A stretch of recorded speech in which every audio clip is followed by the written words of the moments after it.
Em 1983 nascia a maior torcida organizada da Sociedade Esportiva Palmeiras. A Mancha Verde é uma daquelas torcidas que sempre empurra sua equipe, seja nos momentos bons ou difíceis, dando vida aos jogos do Palmeiras, sendo considerado por muitos a maior torcida organizada do Brasil. Então espero que vocês gostem muito dessa história. Não esquece de deixar o like, se inscrever no canal e ativar o sininho das notificações, que me ajuda muito. Vou deixar a playlist das histórias sobre as maiores torcidas do Brasil nos cards na descrição ou comentário fixado. Comentem aí embaixo algo do Palmeiras. Dito isso, sem enrolação, sejam muito bem-vindos à história completa da torcida Mancha Verde. A Mancha Verde surge numa época em que o Palmeiras passa por sua pior fase de títulos. O ano é 1983 e algumas pessoas sentiam a necessidade de organizar uma nova e sólida representação para a torcida palmeirense nas arquibancadas. Foi aí que no dia 11 de janeiro do mesmo ano decidem fundir 3 torcidas organizadas do Palestra. Seria elas Império Verde, Inferno Verde e Grêmio Alviverde, dando a origem assim a uma única entidade que nasceria para ser a maior torcida do Verdão. E cara, o crescimento foi tão grande em tão pouco tempo que a Mancha Verde chegou a possuir aproximadamente 18 mil associados, sendo uma das maiores representatividades ativas nas arquibancadas do Brasil, o que parecia uma loucura para a mais jovem torcida organizada dos 4 gigantes de São Paulo. Isso tudo sendo totalmente independente, se mantendo à base de mensalidades dos associados e venda de materiais como camisetas, bonés, entre outros,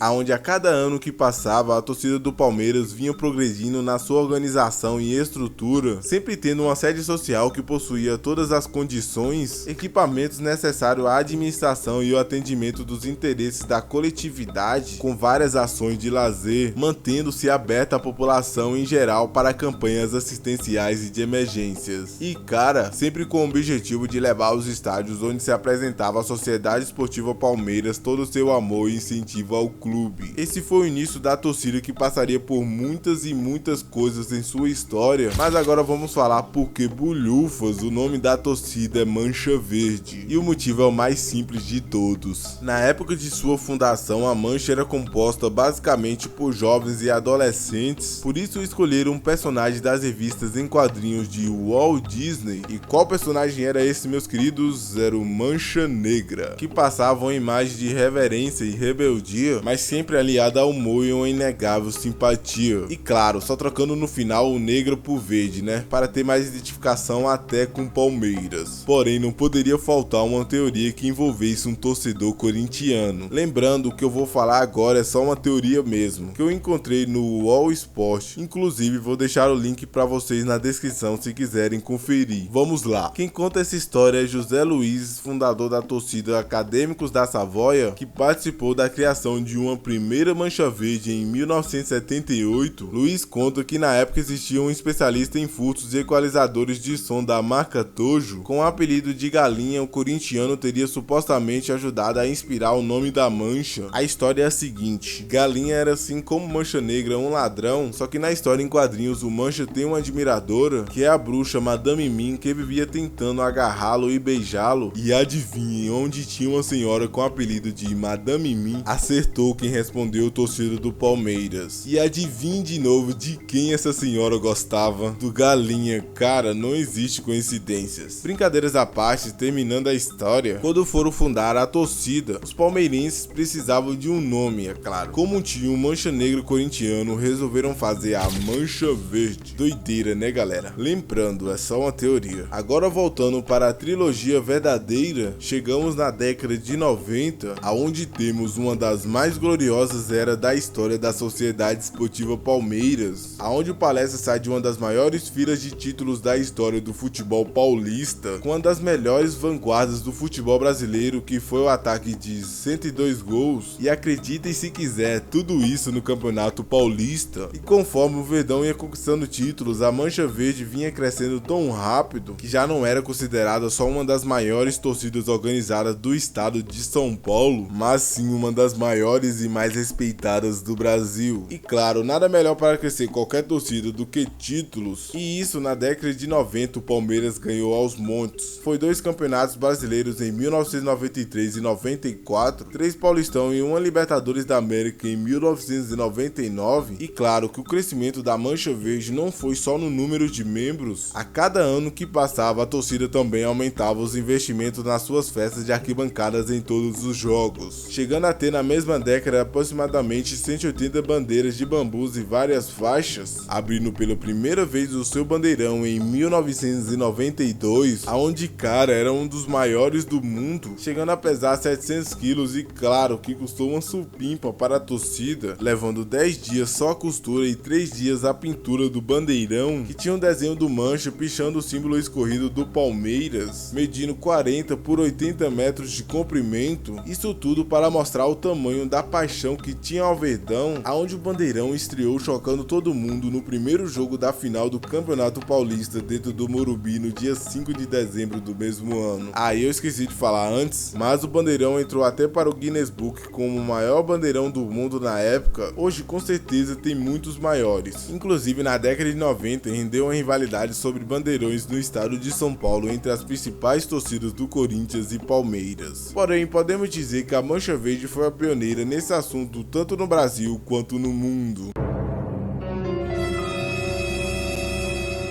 Tudo ia mil maravilhas na torcida, que já chegou a ocupar um terço da parte destinada à torcida palmeirense nas arquibancadas. Era o auge da instituição, que era comandado por Paulo Serdã, o qual foi responsável por crescer estruturalmente a torcida, sendo considerado dentro da Mancha o presidente de honra. Só que tudo isso iria mudar no ano de 1995, depois de um grande desentendimento no estádio do Pacaembu entre a Mancha e a Independente. Tudo aconteceria no dia 20 de agosto do mesmo ano. São Paulo e Palmeiras jogavam às 10 horas da manhã para decidir na Supercopa São Paulo de Futebol Júnior, aonde o Palmeiras faz o gol do título no final da prorrogação, o tal gol de ouro. E o normal de acontecer seria a torcida que ganhou provocar o rival depois do apito final, enquanto eles iam embora, né? Só que não foi bem assim. Naquele ano, o Pacaembu estava reformando o setor do tobogã, aonde tinha vários entulhos e restos de materiais de construção, e o que você possa estar imaginando aconteceu. A torcida do São Paulo não gostou nem um pouco da provocação e desceu, vamos dizer que para conversar, só que antes visitaram o setor do tobogã e infelizmente foi aí que as duas torcidas quase assinaram suas extinções permanentes do futebol. Resumindo, a Mancha Verde foi extinta e obrigada a encerrar suas atividades na época, onde tentaram ao máximo acabar com a organizada que estava proibida de frequentar as arquibancadas com seus materiais, só que eles esqueceram de uma pequena coisinha que movia cada membro da torcida, que era o sentimento de amor sem igual à Sociedade Esportiva Palmeiras. Mesmo perdendo quase tudo e sem poder apoiar o Verdão das arquibancadas, a Mancha Verde ainda se reunia para jogar bola e conversar sobre o seu começo em uma quadra de escola de samba no viaduto Pompeia, aonde só foi voltar em 11 de novembro de 1997 com o nome de Mancha Alviverde. Praticamente fundaram outra torcida, passando até mesmo muitas dificuldades e tomando muito cuidado até tomar seu espaço ainda mais fortes nas arquibancadas. E cara, o mais incrível da Mancha é que em pouco período de tempo eles conseguem crescer, o que talvez outras torcidas levariam muito mais, aonde a cada ano que passava o progresso da torcida era ainda mais visível, com festas maravilhosas promovidas pela organizada. E aqui uma coisa que eu não sabia da torcida é que de certo modo a Mancha foi pioneira na utilização mais profissional dos mosaicos. Mesmo começando com pouca experiência, a torcida do Palmeiras se destacava por fazer mosaicos tão perfeitos que se tornava pauta nos debates referente à partida, e a criatividade dos mosaicos são tão da hora, galera, no qual trazem a história do palestra, homenagem a ídolos e até provocação a alguns clubes. Realmente não tem como não gostar desses mosaicos, e eu poderia até citar alguns aqui, mas eu prefiro só mostrar nesse vídeo, até porque eu quero fazer um conteúdo sobre os melhores mosaicos do Brasil. Deixe aí nos comentários se vocês querem, ok? Ah, e só pra deixar claro, eu não estou dizendo que a Mancha Verde foi a primeira torcida a fazer um mosaico ou o maior de todos, não é isso, beleza? Agora no início do século 21, depois do ciclo incrível de títulos da década de 90, onde vimos um dos maiores auges da história do Palmeiras e anos incríveis da Mancha, até depois do ressurgimento em 1997, depois de viver isso tudo, a equipe do Palestra passaria a viver junto com a torcida tempos difíceis na instituição. Tudo começaria anos depois de encerrar uma das parcerias mais fortes entre clube e empresa do futebol brasileiro, que foi a relação Palmeiras e Parmalat, que deu bastante liga e tiraria o Palestra de uma fila de 16 anos de títulos para ganhar a tão sonhada Libertadores da América. Ah, e foi com a Parmalat que a Mancha Verde viu o Verdão ganhar seu primeiro título depois da fundação da organizada. E logo depois que a empresa saiu, o Palmeiras viria pela primeira vez a segunda divisão do Campeonato Brasileiro como realidade no ano de 2002. Foi bem amargo mesmo a primeira década do novo século para a torcida palestrina, porém não há nada tão ruim que não possa piorar. No ano de 2017, a Mancha Verde passaria de novo, assim como em 95, um de seus piores momentos, que foi a despedida indesejada de Moacir, um dos fundadores da torcida, e o que mais abalaria foi saber que a pessoa responsável por isso viria dentro da própria organizada, onde a Mancha retrata o acontecido da forma mais lamentável possível, como um momento em que se perdeu e de não valorização de sua história. E cara, foi tão difícil essa fase da Mancha Verde que até muitas pessoas chegaram a decretar o fim de novo da torcida, que ficou um tempo suspendida suas atividades em prol do luto, mas que depois de um tempo voltaria com tudo, defendendo a torcida palmeirense no sentido literal mesmo de qualquer coisa. Foi assim no jogo de volta entre Peñarol e Palmeiras no ano de 2017, lá no Uruguai. Basicamente o Palmeiras consegue uma virada histórica após estar perdendo por 2-0, e isso não deixou nada feliz os torcedores adversários, que foi descontar na torcida do Palmeiras. Galera, estamos falando de um estádio inteiro contra o setor de visitante, que vocês sabem o quanto é pequeno comparado com a capacidade total. Foi aí que a Mancha Verde e a Tupi entraram em ação e salvaram um dia. Mesmo em menor número, eles impediram a torcida do Peñarol de ultrapassar a grade divisória, e foi assim que eles protegeram todo mundo que estavam ali. E cara, esse é basicamente o resumo da história da Mancha, que no dia de hoje ainda continua apoiando o Verdão das arquibancadas, e claro que eles são muito importantes para as conquistas de título atual do Palmeiras. Talvez sem eles o Verdão poderia não ganhar a final da Libertadores de 2021 em Montevidéu, sempre botando pressão nos adversários. A Mancha Verde ainda pratica diversas outras atividades, como o Carnaval, fundado em 18 de outubro de 1995, e cara, nos dias de hoje eles são um dos melhores na categoria. Eles também realizam várias atividades sociais, ajudando quem mais precisa. Porém, essa é a história completa da Mancha Verde, pelo menos a que eu encontrei. Eu espero muito que tenham gostado desse vídeo. Se ainda não deixou o seu like, deixa agora mesmo. Também se inscreva no canal para não perder os próximos vídeos, e deixe aí embaixo sugestões de conteúdos. Lembrando que o canal tem vários conteúdos sobre o Palmeiras e outros clubes. No mais, muito obrigado por ter assistido até aqui. Valeu, é nóis e fui!